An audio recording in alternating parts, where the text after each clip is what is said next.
اگلی حدیث ہے یہ 2336، حضرت سالم بن عبداللہ اپنے والد سے روایت کرتے ہیں۔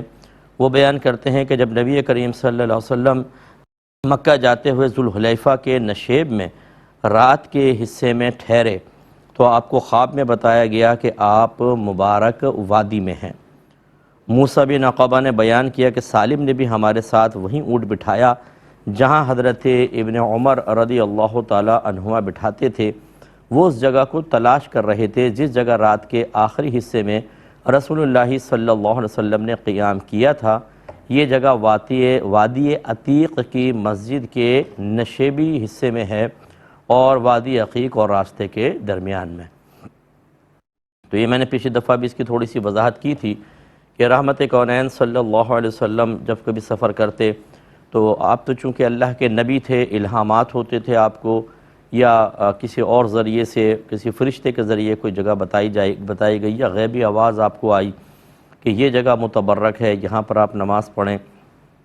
اور یہ پاسبل ہے کہ پہلے دور میں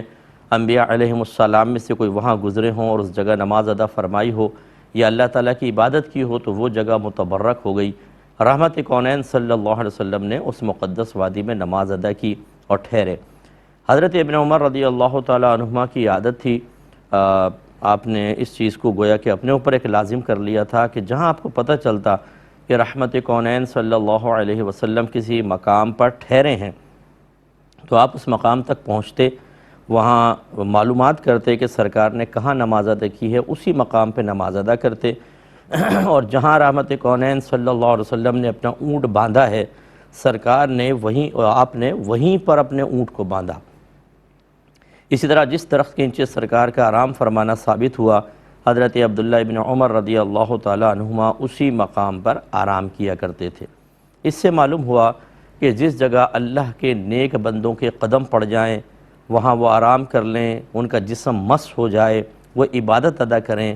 وہ دنیا کے یا زمین کے دیگر حصوں سے ممتاز ہو جاتا ہے، اور وہاں خاص طور پر جا کر اس سے اکتساب فیض کی نیت سے، اکتساب برکت کی نیت سے عبادت اختیار کرنا یا وہاں پہ تھوڑا سا وقت گزارنا، یہ بہت ہی سعادت کی بات ہے اور صحابہ کرام علیہم رضوان کا طریقہ رہا ہے۔ چنانچہ لوگ جاتے ہیں غار ثور میں ٹھہرتے ہیں، غار ہیرا تک جاتے ہیں کیونکہ وہاں رحمت کونین صلی اللہ علیہ وسلم نے قیام فرمایا تھا، وہاں پر آپ ٹھہرے تھے۔ اسی طریقے سے حرمین شریفین میں جا کے جب معلوم کرتے ہیں، پرانے لوگ بتاتے ہیں اس باغ میں سرکار آئے یا اس کنویں سے پانی پیا،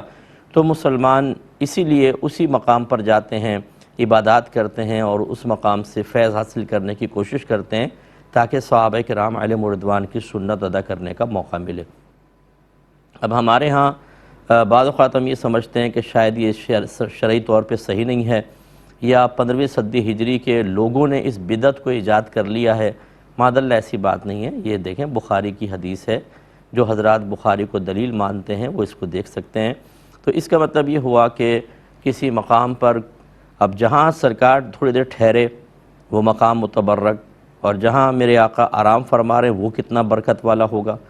ایسے ہی اللہ تعالیٰ کے نیک بندے جہاں مدفون ہوتے ہیں وہاں بہت برکات ہوتی ہیں کہ عارضی طور پہ جسم مس کر جائے تو جگہ باعث برکت ہو جائے، تو جہاں دائمی طور پر قیامت کے لیے اٹھنے تک آخری آرام گاہ میں تشریف فرما ہیں وہ کتنی برکت والی ہوگی، اور وہاں پر کتنی اللہ تعالیٰ کی رحمتوں کا نزول ہو رہا ہوگا۔ اسی لیے اہل سنت کی ایک بڑی تعداد ہے مسلمانوں کی کہ جو مزارات پہ جاتے ہیں، وہاں پہ ٹھہرتے ہیں، ادب و احترام سے دعا مانگتے ہیں اور اللہ تعالیٰ کی رحمتیں حاصل کرنے کی کوشش کرتے ہیں۔ خرافات کی کوئی تائید نہیں کرے گا بلکہ اس کا انکار کریں گے، بلکہ اس کی مذمت کی جائے گی۔ لیکن اگر کوئی ادب کے ساتھ ایسے مقام پر جائے تو بغیر کسی شرعی دلیل کے اس چیز کو غلط قرار دینا یا پھر اس کو